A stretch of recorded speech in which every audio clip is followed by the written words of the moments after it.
Tonight we're going to be talking about optimization in Julia. So the goal of this talk is to give an understanding of how to formulate optimization problems in this language called JuMP, which is Julia for mathematical programming. We're going to do some pretty basic examples, then look at some more advanced applications. But the goal is to go through these examples without having a prior knowledge of Julia or JuMP. So a little bit about me. My website is here. I will put slides up there and a recording of the talk after this. And I'm an engineer here at OpenDNS. My background is actually systems engineering and physics. So back in school, I did a lot of operations research, and I really fell in love with optimization and queuing theory and scheduling specifically. So that's kind of what has kept me really active with testing all these different optimization frameworks and experimenting with that, is just working on a lot of these problems like workforce scheduling that I find really fun.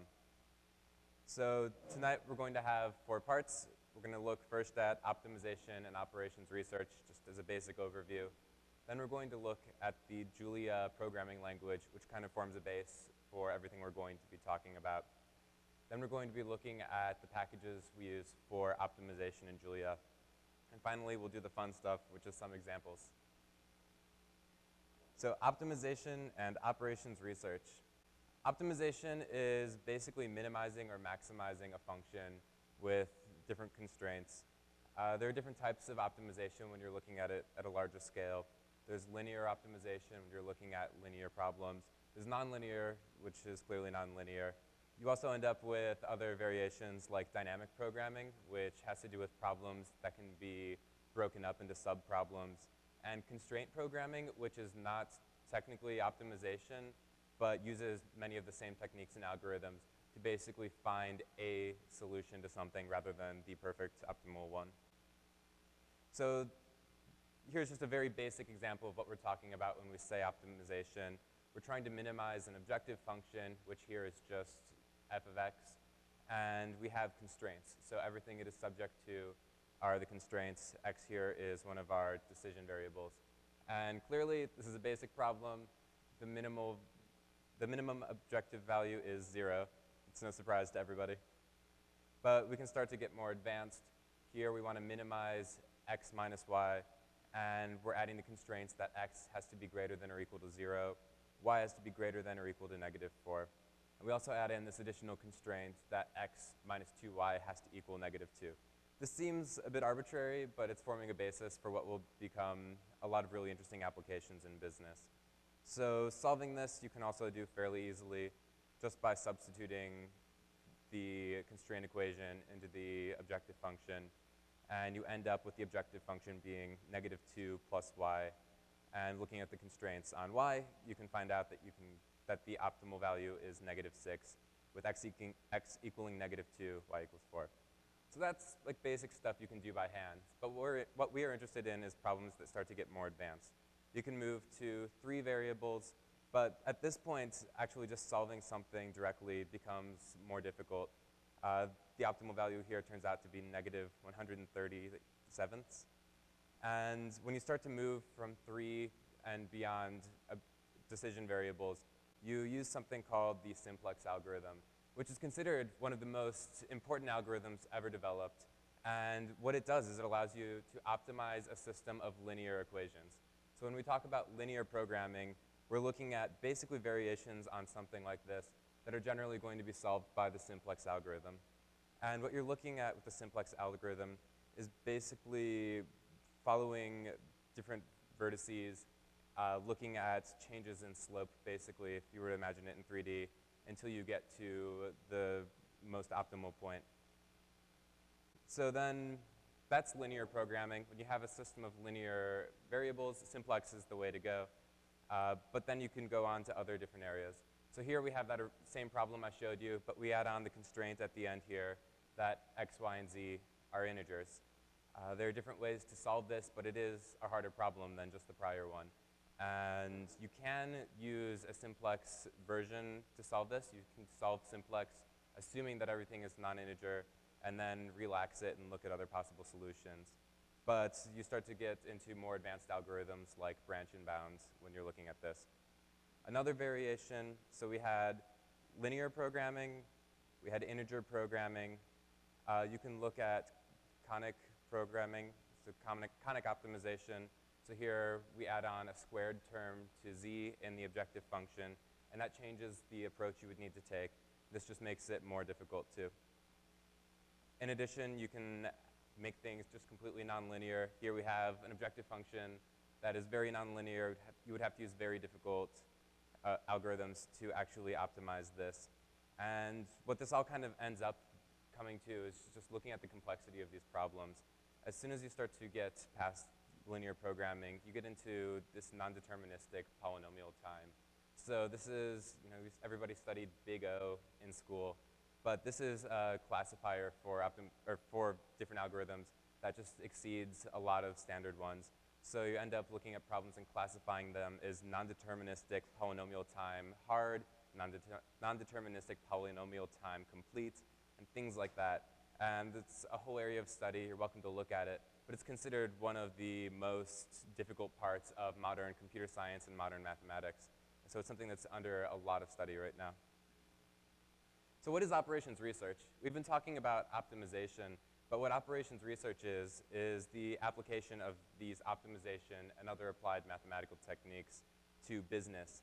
So it's kind of been said that operations research started when the British military in World War II was collecting data about where airplanes had bullet holes in them as they were landing, and that they would run statistical models and say, all right, these planes have the most bullet holes here, we'll put more armor here. But it was in World War II that they started to bring in mathematicians, physicists, things like that, to begin working on some of these problems of math within the military. And it's said that when this team of academics came in, they looked at the data and what the military was doing and said, you're putting armor on the wrong spots. You shouldn't be putting the armor where there's bullet holes. You should be putting it where there was not bullet holes. And that was where where operations research was supposedly born. So operations research now, this is a fairly general term, and there are many different applications of it. Workforce scheduling is something I mentioned. There's a company called Kronos that used to be publicly traded that does scheduling for all of the major companies in the world. Starbucks, things like that. McDonald's schedules all their employees on an optimization algorithm. Taco Bell does the same thing. And that's under operations research using some of the things we'll be talking about tonight. Routing is another big one. We'll talk more about FedEx and UPS later, but it's really easy to think of Google Maps as an optimization problem. You're trying to get from one point to another point in the minimum amount of time or the minimum amount of distance, and those are quantifiable optimization problems. Factories run on operations research. You're looking at cascading queuing models, which become very important as you're looking at what happens when something breaks in a factory, or how much will something speed up if I add in an additional machine. And interestingly enough, most modern sports games are scheduled by computers. There's actually a professor at Carnegie Mellon University who spends time every year scheduling every single MLB baseball game in the country. It used to be done by a couple people in a back room with like pencil and paper, trying to work out baseball schedules subject to all these different constraints. Like each team must play each other a certain number of times. They need to have so much time between games. They need to travel around the country very little.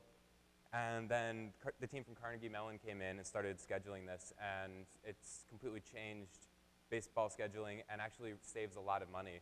So what they do is they keep those same constraints. The goals don't really change, but then what they do is they optimize for distance traveled by all baseball teams.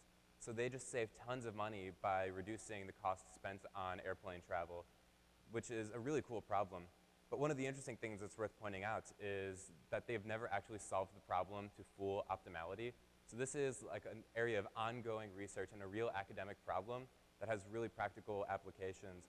But basically what they have to do is they have to run the algorithm for as long as they can and then eventually stop it and say, we're not yet completely optimal, but what we have now is so much better than what we had before. And so every year they're continuing to use similar software. Then they're also innovating in operations research by trying to develop new ways to better solve this problem and hopefully eventually reach full optimality. So that is operations research and optimization. Now we're going to take a little bit of a tangent and look at the language Julia. So just kind of the background of this, of how I found Julia.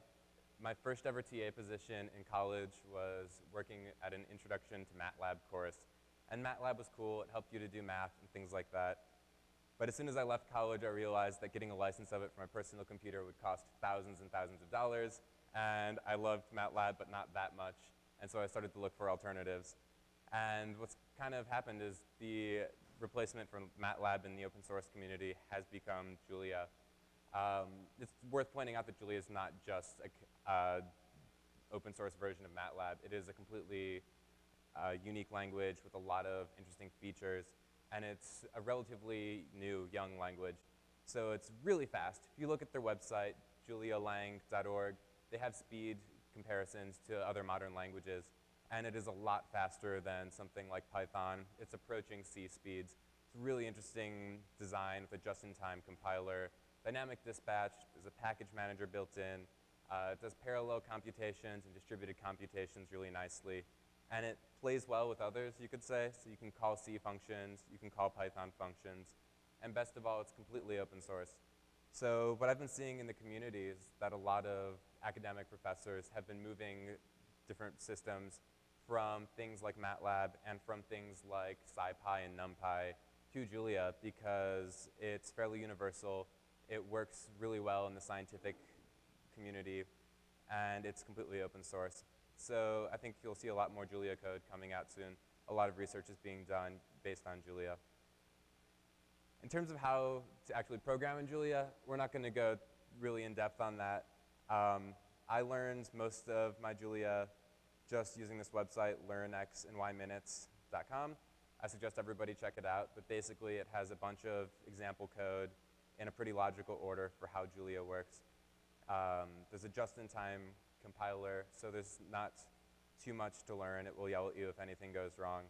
And as you scroll down, it just makes sense. A lot of it looks like MATLAB, and as long as you understand the basic ifs and thens, then you should understand how to work in Julia.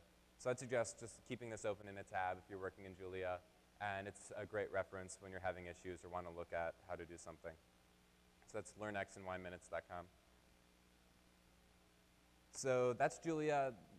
We went very little in depth in that because the main focus is going to be this package called JuMP. So JuMP is a package run by two PhD students in operations research at MIT. They actually wrote a big paper introducing this. And JuMP stands for Julia for Mathematical Programming. So what it is a modeling language that is written in Julia and provides a really easy way of expressing optimization problems. And it supports a variety of solvers, which we will talk about in a second. And it supports linear programming, integer programming, convex programming, and constraint programming based on those solvers. And why this is a really cool package is it starts to create kind of a universal language for modeling optimization problems, which didn't really exist in a great, well-maintained form in the community before. So when we go forward a page here, we see that this is from the juliaops.org website, where they list all of these different solvers. So Julia's JuMP package does not do the solving itself. What it is a way of expressing optimization problems, which it then ports to these different compiled solvers in the back end. So these compiled solvers, some are open source, some are commercial, but in general, they're all decently stable. Normally, they're written in C, but the actual solvers, to modify them, is a very low-level operation. And JuliaOps provides a higher-level way to interact with these solvers. So it's worth looking through. Some of these solvers are free. Others, like Gurobi here, is paid. It has a big business built just around their optimization software. This is actually the software that they use to schedule NFL games as opposed to MLB games. And just as final points on the different solvers themselves, each of them kind of evolved its own programming way, or its own way of expressing problems. So some of these solvers have unique libraries for expressing optimization problems in those solvers, which is great because you can use something like Python with this low-level library, but the code you write for it is not portable, which can be really frustrating if you're working in an integer programming problem, and then it turns out that one of the tweaks you need might be to add a convex objective function or something like that. So to kind of recap, why do we care about JuMP? It provides a really high-level way to express optimization problems to a lot of low-level solver libraries. It's portable code, so you can write and modify code really easily and just with 2-line changes switch the back-end solver, which has also been really exciting because you can compare the solve times of different solvers using JuMP. And it's also extensible. So if you'd like to add an additional solver to JuMP, there's a GitHub repo for it. You can write your own port in Julia from whatever optimization software you would like. It's really easy to use. And it's also great because there's an active community behind it. I love filing an issue in the GitHub and then just getting a response 20 minutes later. It seems very different from the normal optimization community, which tends to be more commercial. So now the fun part. We're going to go through a couple different examples. I put the 2 examples we're going to be coding here on my GitHub. If you would like to pull them up, I'll just talk through the couple problems we're going to do. But in general, these 2 problems that I put on there, you need to have the Julia programming language installed. You need to install the JuMP package. If you go Google JuMP Julia, in the instructions, it'll show you how to install the package. It's fairly straightforward. And then I'm using the CBC solver, which is from a nonprofit called Coin, and it supports branch and bound optimization techniques. That is open source. There are other solvers you could use, some of them free, some of them paid, if you'd like to experiment with that. So the examples are on here. So the first problem we're going to do, I call Macklemore.Julia. So here's the problem. We're going to a thrift shop, and we need 99 cents. The issue, though, is that coins are heavy, so we want to minimize the mass needed to carry 99 cents. So now we're just basically going to go through how to implement something in JuMP and Julia just by actually doing it. So moving over to Vim, I have some printing logic at the end so we can kind of just see everything without having to write it. So first thing is we need to import JuMP. So we're saying we're using JuMP. And then we import the solver, which is CBC. And so now we have imported what we need. So we need to instantiate the model. So everything that we're going to be doing is going to be applied to the model. So we say M is going to be the model. And we need to specify which solver we're using. So we're going to say solver is equal to CBC solver. And one of the interesting options about CBC is you can specify in here how many threads you would like to use. So some of the optimization packages do an awesome job of supporting using all of the cores on a machine, which is really cool. So now we need to define the different currencies we're going to use. So to clarify, we're going to use pennies, nickels, dimes, and quarters to come up with 99 cents as we go to the thrift shop. So we define a variable using these macros in Julia. So whenever you prepend an @ sign to something, that means you're using a macro. It's not exactly a function. It's kind of a code generator. It helps make the package a lot faster at compile time. So we're going to define some variables. So let's see, we have pennies. We want to say that pennies, the number of pennies we carry has to be greater than or equal to 0, and it's an integer. So here we've created a variable, applied it to the model M, and we've said pennies is a decision variable. It needs to be greater than or equal to 0, and it is an integer. To clarify, the decision variables we're going to be using are the number of coins that we are going to be carrying in our pocket. So if this comes out saying 5, that means we're going to have 5 pennies in our pocket. So we just make a couple more coins. So we want nickels, dimes, and quarters. Sorry? Yeah, so defvar comes from JuMP, and it's not a function, it's a macro, but I believe there's a function version of it, which is just not as fast. So those are the variables. Now we need to add some constraints. So this is the main one. We need 99 cents. So we're going to add a constraint. And we're going to apply it to the model. And then the constraint is basically going to be multiplying the value of each coin times the number we pick and making sure that that's at least 99 cents. So it's 1 times pennies plus 5 times nickels plus 10 times dimes plus 25 times quarters we want this to be greater than or equal to 99 cents. So we have at least 99 cents in our pocket. And so those are the basics of the constraint. Now we just need to set the objective. So I said that the goal is that we're going to minimize the weight of these coins. So I went to the US Mint office's website, and they list the grams for each US currency on there.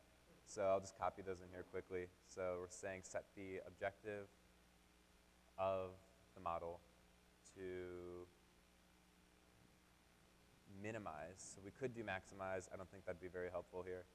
And so it's 2.5 grams for a penny, and 5 grams for a nickel, 2.268 grams per dime, and $5 or 5.67 grams per quarter. So that's the objective. So now we have a model. We're saying these are the variables we want you to mess around with until we find an optimal solution. As you're modifying those decision variables, make sure we have at least 99 cents in our pocket. And for the objective, take the masses and minimize that. So then we basically say solve it. So solve M. And down here, I just have some code I left for printing it out nicely. So let's see if I made any mistakes. So what it's doing right now is it's compiling. It's a just-in-time compiler. If we were to run this again, it would be a little faster, but most of the time is actually going to be spent on the optimization portion. So we don't notice the just-in-time compiling as much when we're working with optimization problems. So there we go. We have 99 cents that we wanted, and it turns out that the lightest way to carry that is with 10 dimes. So interestingly enough, it is lighter to carry 10 coins for $1 rather than to carry exactly 99 cents worth of change. So this is something called the knapsack problem. This is a classic optimization problem. So I urge you to go look at that more. But one other thing we can do is we can say, what is the lightest way to carry exactly 99 cents? So we can change this into inequality, rerun it, and it turns out that the lightest way to carry exactly 99 cents to a thrift shop is with 4 pennies, 7 dimes, and 1 quarter. So the next problem we're going to do is a basic Sudoku problem. And this one is interesting because it involves a lot of optimization type setup, but at the end you're going to see that we don't actually set an objective. And so what we're doing is we're taking a problem and setting it up for a constraint satisfaction problem. So that's one of the really cool parts about JuMP is if you just leave off the objective function, it will solve it to the first possible solution that meets the constraints, and then it will exit and give that to you. So for something like Sudoku, that's exactly what we need, because it's just a series of rules that we need satisfied, not actually something that we're optimizing. So to do this, I'm just going to go to Sudoku of the day, and we're going to solve this Sudoku. Some people like to spend hours on this. I think that having a computer program do it in 5 seconds is a lot more satisfying. So I basically took this image and I copied it here into a matrix. This is the basic matrix syntax, just not worth me staring at the computer screen and copying it over one by one. But everything is in the GitHub repo if you want to copy this exact problem, or if you want to change the numbers in here to actually solve your own Sudoku problem. The one thing I want to point out is that if there's an unknown in the Sudoku matrix, I substituted in a 0. So 0 means find this value. So if you're unfamiliar with Sudoku, the basic goal is solving constraints. So you have rows and columns. In every row, you must have the numbers 1 through 9. In every column, you must have the numbers 1 through 9. And in each of the 9 segments here, you must have the numbers 1 through 9 too. So this is Sudoku. Let's solve it with JuMP. So the very first thing we're going to do is what we basically did in the last problem. we're going to import JuMP.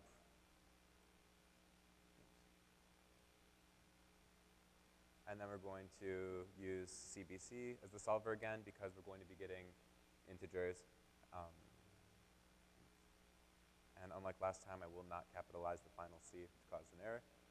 And so now we have the basic setup. Now we instantiate the model. So M is going to be a model. And we're going to be doing the same thing with the solver.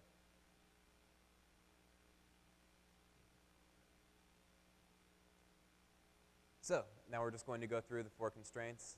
So constraint 1, we need to instantiate our decision variable first. I forgot about that. So we're going to take an interesting approach to this. The main idea you might have in your head as you're looking at a Sudoku problem that has to have the numbers 1 through 9 is going to be setting it up as a set. So make sure that this set is represented in each row, in each column.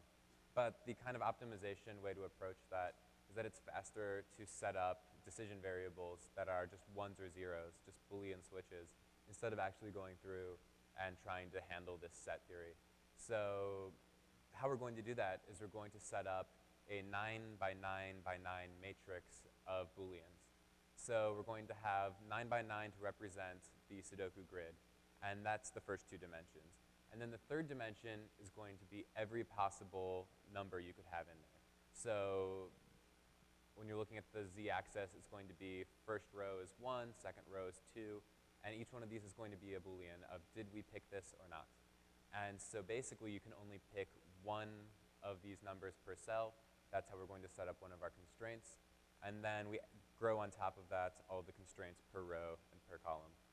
So we're going to say define a variable that is x, or define it on the model, which is x, and it's going to be 9 by 9 by 9 by 9.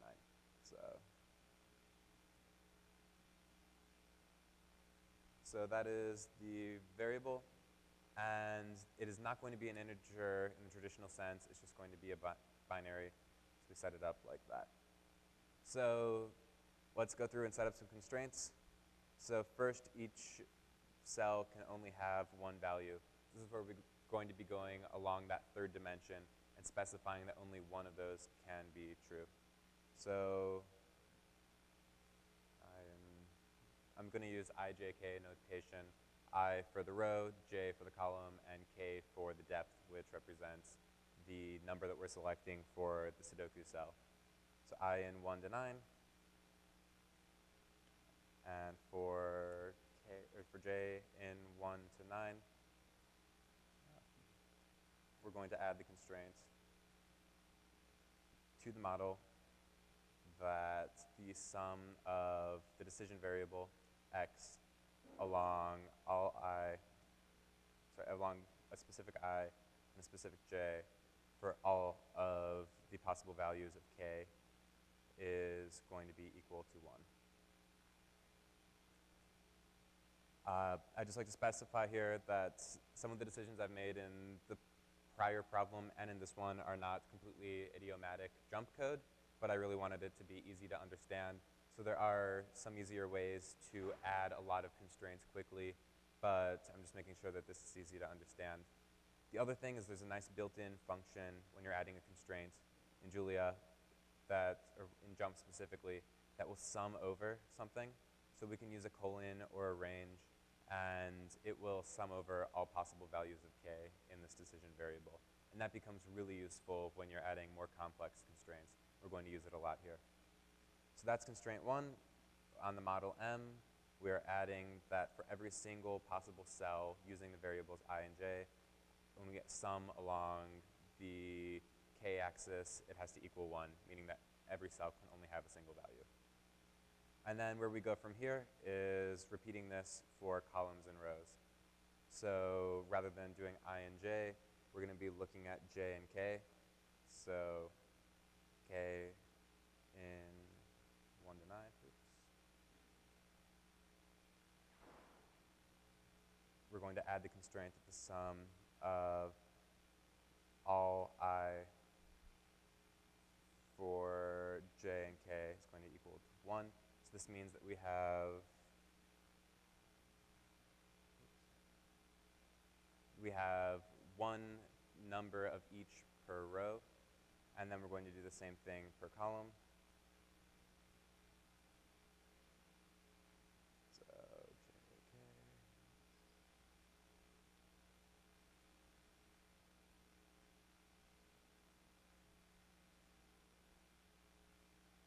Cool.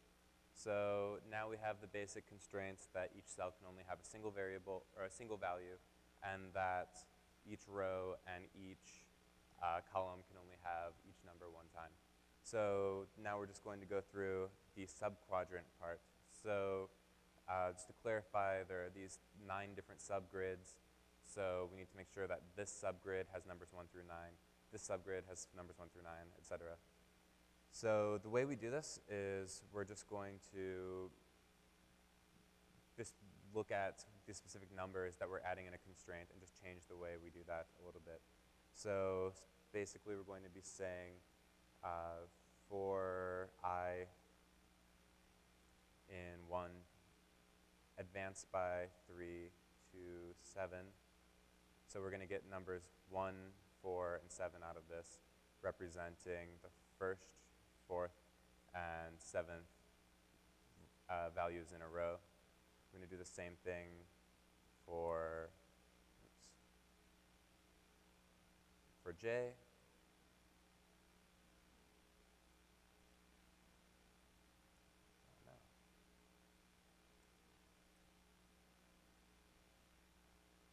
And then we're going to add the constraints. But we're going to do this for every single number, too. So this is where it gets a little bit more complex. Now we have 3 nested loops. So 4k is equal to 1 to 9.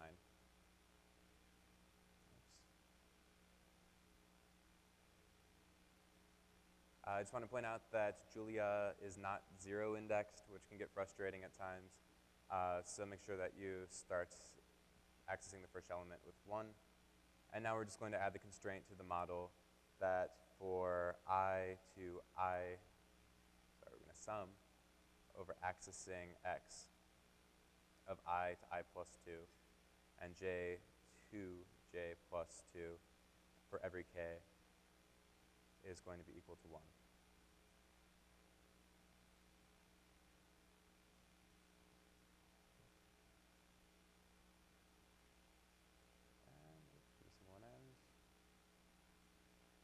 All right, so now we have added that final constraint. So each value appears in each 3x3 subgrid once. And now we actually are just going to take this input grid that we have up here. So let's keep it up there so we can see it as we're going through. So what we're going to be doing is we have all of the constraints set up, and the way we're going to set the initial grid is actually just going to be with more constraints. So we're basically specifying that one specific Boolean nested in that decision variable has to be equal to true when we know that the input grid has a specific number. So basically we do this by going through, and I named the variable grid, so for I in 1 to 9 again, and for j in 1 to 9, we're going to look at that specific variable, and if the grid of ij is not equal to 0, then we know that it's a value specified in the input, and we need to make sure that that is a fixed value when it's going through the optimization. So if grid of ij is not equal to 0, then we want to add the constraint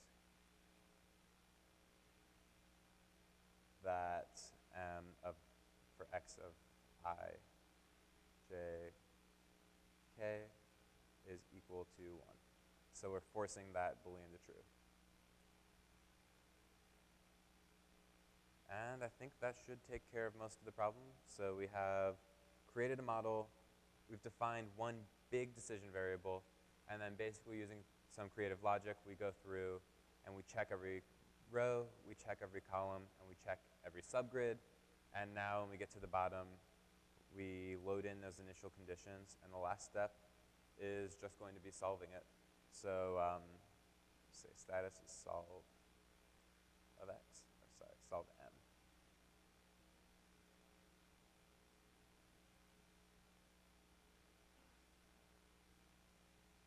right, so I just dropped in some code here at the end that checks for feasibility. And one of the other things we need to check is we specified that these are Boolean values, but the solver actually treats them as floats. So sometimes you'll end up with values that are, 0.9999. So I just dropped in some logic that basically turns these floats into integers. And then at the end, there's just some code that prints out the final matrix, which is not worth going through. So now we get to see if I made any syntax errors.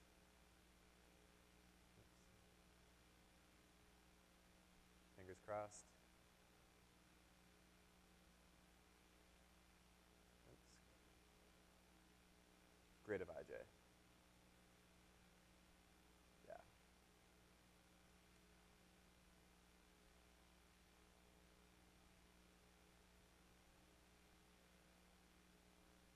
Cool, so here's our solution. We solved Sudoku. Took us about 6.5 seconds. So that is basically Sudoku using constraint techniques and an optimization type solver. The code for this is on my GitHub. So that's most of the actual code we're going to be doing tonight. Are there any questions on that? No? All right, so those are two basic problems. One I wanted to share that's worth just kind of seeing, though we're not going to go through it, is the traveling salesman problem. I found this amazing visualization on Wine by a company here in San Francisco, and it really demonstrates well the problem that is the traveling salesman problem. So, the traveling salesman problem is one of the most classic and one of the most classic problems in operations research that continues to be studied really extensively. And on the surface, it sounds like a fairly simple problem. You have a collection of locations and the distances from every location to the other locations, and you want to find the fastest way to travel between those locations and come back to home base. So that's something that FedEx trucks do every day, something that UPS trucks do every day. And it's actually a really difficult optimization problem. I believe it's NP hard, so it's quite difficult to calculate. So you can actually solve it in JuMP, and this beautiful optimization website here builds the code in JuMP and lets you solve it. So I link to it in the slideshow, which I'll send out afterward. But you can go through and look at how they solve this, which involves breaking it up into subtours. But this is written in JuMP, and it's a beautiful implementation. And what it does is it lets you specify arbitrary places, or if you'd like to go on a specific tour. So we'll go on a sightseeing tour of San Francisco. The question is, what is the most efficient way to get between these places, starting here on Market Street and saying we want to get to all of them, what is the smallest distance? And it runs. It takes, as you can see, about 300,000 different about 300,000 different routes, and it goes through and calculates. And so basically most of that time spent in the optimization step is trying to figure out which of those routes are actually worth checking. So that's how you're not actually checking all 300,000 routes.